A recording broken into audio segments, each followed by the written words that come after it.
a nice exercise for you to work on at home that will give you an idea of when you're riding your horse, how to control your horse with your aids.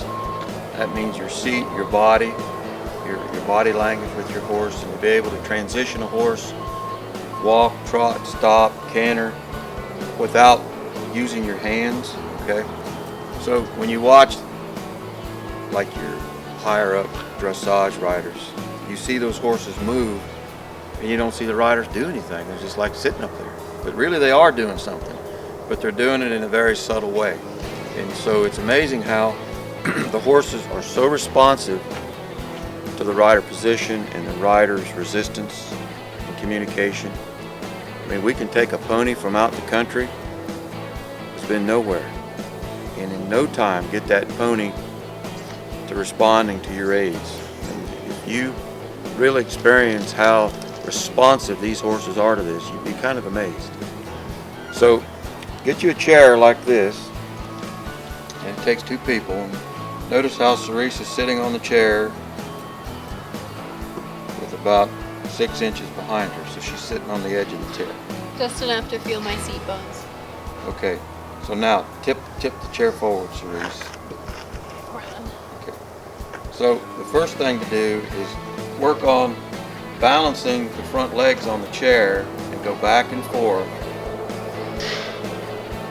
So you'll feel that center. So it's kind of like an old-fashioned scale.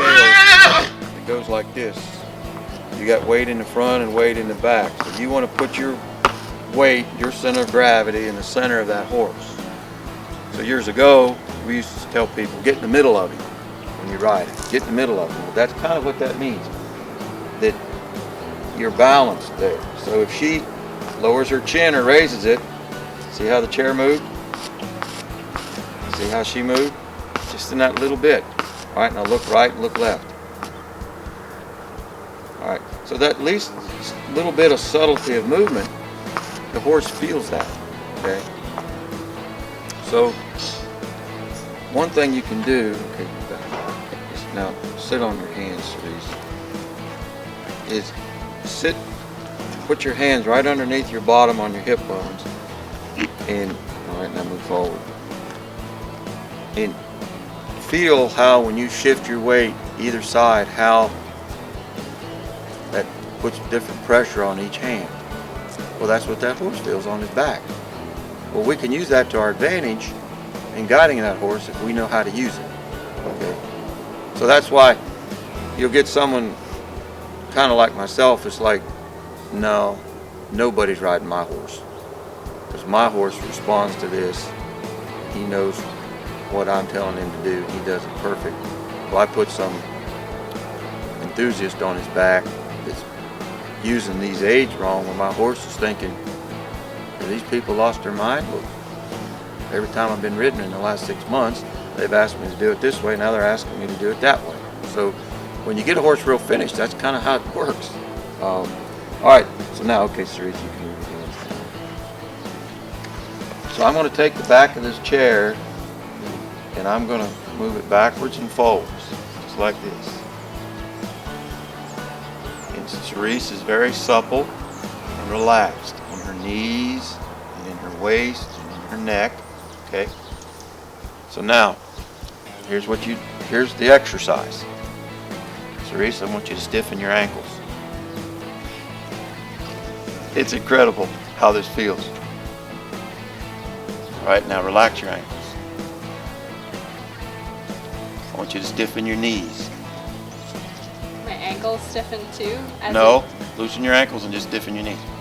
I was going to say, if I stiffen my knees, my ankles tighten as well as the hard part.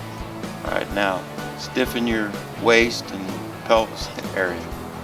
So I can't even move the chair. Okay, loosen your pelvis. Now stiffen your neck.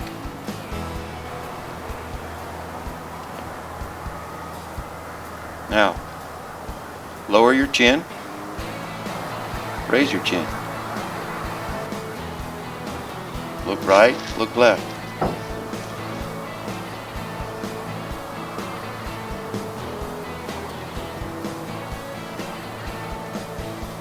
how she's supple completely, and we're in harmony.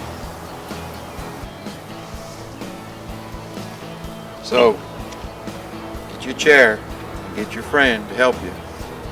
And now what you got to do to make this work right is you get in the chair and then you get on the back of the chair. So whoever's helping you, y'all switch back and forth. And you need to feel that. And a lot of times what I tell people, and they don't understand it until we do things like this, or like the wheelbarrow, you've got to learn to ride a horse with feel, and you don't ride a horse mechanically. So a lot of instructors will get you out there just running around in circles and trying to change leads and trying to do all this stuff before you're ready. What we're doing here is we're teaching you how to do your transitions and how to prepare yourself for lead changes, and how to prepare yourself for cantering, and do it in a way where you do it naturally and do it with feel. And then that's where when your horse gives it to you is different than when you take it from him. So if I get up there and beat him with a crop to where he gets his lead changes, I take it from him. But if I get up there and use my aids properly like this, where I'm in harmony with him, he gives it to me. And that's being a horseman, okay? So if you want to say something to any of us that we don't like, call us a cowboy. No, we're not cowboys. No, we're not riders, we're horsemen. This is being a horseman.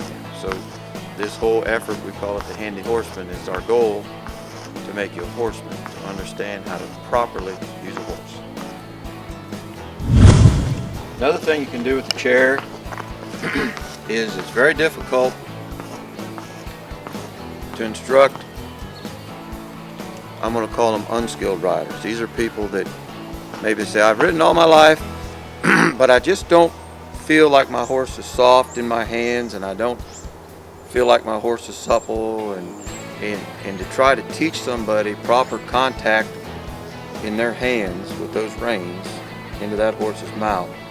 That seems to be one of the hardest things I have ever had to do, to try to show somebody that, I don't know what it is, but it's just a very difficult thing to teach.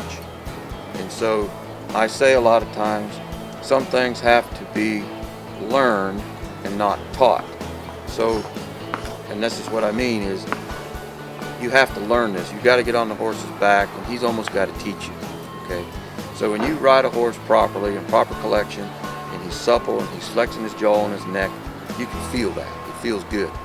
And when he's stiff, you should be able to feel that too, okay? So when I signal him with my hands, you know, it's like squeezing water out of a sponge, and it should be flexible like elastic.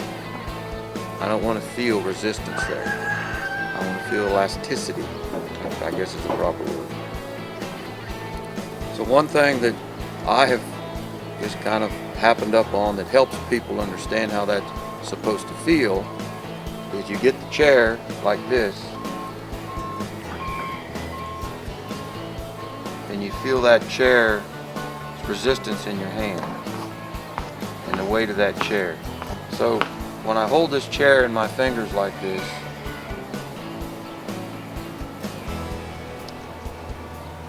I can feel weight, but I feel little resistance. So when I'm riding, I want to feel that same feel in my hands. So I want to hold those reins similar to how I would hold a child's hand if I'm crossing the street.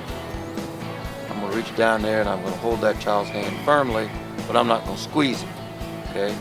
So I'm going to hold my reins where I can see my thumbnails, I'm going to hold them in my fingers, and I'm going to ride along with my horse with my elbows and hands in harmony with that horse's movement, like this. So if you want to practice how you're supposed to ride, get your chair, just go like this. And you can take your chair, come around like this. Get a little more pressure out of it there. But just practice what that feels like and get on your horse's back and try to simulate that. Try to reproduce that. And if you're not getting that softness in your hands, back up. Go to my other videos to tell you how to soften your horse. He's not soft. He's not flexing his jaw. He's not flexing his neck. He's not arcing his back. When you signal your horse properly with your hands, you should feel that signal in your seat. You should feel it in his back. And if you're not, you're just sitting up there like a passenger, going for a ride. So apply these techniques, and I think it'll help you understand where you want to go. You know, I've got a cliche these days. I say you must learn manners before you learn knowledge. And what we're learning here is just basic riding manners. And then go out and let the horses teach you. If you allow the horses to teach you, then you're an operator.